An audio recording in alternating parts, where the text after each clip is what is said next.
11 दिनों के भीषण संग्राम के बाद इजरायल और हमास के बीच युद्ध विराम लागू हो गया है, लेकिन दोनों ही देश इसे अपनी अपनी जीत बता रहे हैं। उधर पूरी दुनिया इस बात से खुश है कि 11 दिनों तक चला खूनी संघर्ष थम गया और लोग चैन की सांस ले पा रहे हैं।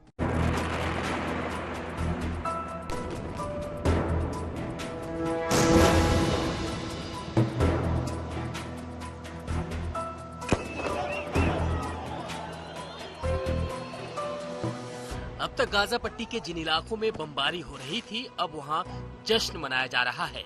फिलिस्तीनी लोग आतिशबाजी कर रहे हैं और ढोल नगाड़ों के साथ सड़कों पर उतर आए हैं।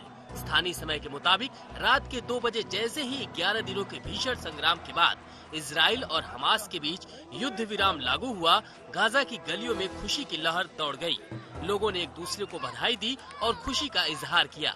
तो वहीं संघर्ष के दौरान अपने घरों को छोड़ सुरक्षित जगहों पर पनाह लेने वाले फिलिस्तीनी नागरिक फिर से अपने घरों की ओर लौटने लगे हैं। संघर्ष विराम के ऐलान की खुशी उस ऐतिहासिक पूर्वी यरूशलेम में उस अल-अक्सा मस्जिद में भी नजर आई, जहां कार्रवाई के बाद से ही दोनों देशों के बीच संघर्ष की शुरुआत हुई थी। यहाँ शुक्रवार को एक बार फिर हजारों फिलिस्तीनी जमा हुए। फिलिस्तीन और हमास का झंडा लहरा रहे ये लोग सीज फायर को अपनी जीत बता रहे हैं। लेकिन कुछ ही देर बाद अल-अक्सा मस्जिद में उस समय हालात बिगड़ गए। मस्जिद में नमाज के बाद फिलिस्तीनी प्रदर्शनकारियों और इजरायल पुलिस में झड़प हो गई। इजरायली पुलिस का दावा है कि फिलिस्तीनी प्रदर्शनकारी ने उनके सुरक्षाकर्मी पर पेट्रोल बम से हमला कर दिया, जिसके जवाब में इजरायली पुलिस ने प्रदर्शनकारियों पर आंसू गैस के गोले बरसाए। फिलिस्तीनी प्रदर्शनकारियों पर पत्थर फेंकने का भी आरोप है।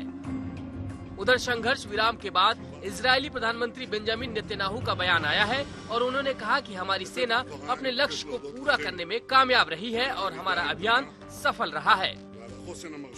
दोनों देश संघर्ष विराम को बड़ी कामयाबी और अपनी जीत मान रहे हैं। हालांकि यूएन समेत दुनिया भर के देश इस बात से खुश हैं कि 11 दिनों तक चले खूनी संघर्ष पर विराम लग गया है। हालांकि इस लड़ाई में करीब 250 लोगों की जान गई और हजारों लोग घायल हुए हैं।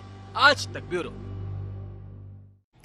कोरोना को काबू में करने के लिए थाईलैंड में अनोखी पहल शुरू हुई है। यहाँ स्नाइपर्स डॉग्स को संक्रमितों की पहचान के लिए ट्रेनिंग दे दी गई है, जो अपनी जिम्मेदारियों को बखूबी निभा रहे हैं। ऑस्ट्रेलिया के ब्रिस्बेन में फ्री स्टाइल मोटरक्रॉस राइडिंग का जोरदार आगाज हुआ है, जिसमें खिलाड़ियों ने शानदार खेल भी दिखाया। रफ्तार और रोमांच के इस खेल के दौरान अद्भुत तस्वीरें देखने को मिली हैं। बाइकर्स सैकड़ों फीट ऊपर हवा में गोतियां लगाते हुए नजर आए, तो कुछ खिलाड़ियों ने अपने हैरत अंगेज करतबों से सबको हैरान कर दिया। इस इवेंट को इंट्रो वर्ल्ड गेम्स की तैयारियों के तौर पर देखा जा रहा है, जिसका आयोजन हो रहा है ब्रिस्बेन में ही अक्टूबर महीने के लिए। और इसी खबर के साथ दुनिया आज तक में बस इतना ही, लेकिन देश और दुनिया की तमाम बड़ी और अहम खबरों के लिए देखते रहिए आज तक।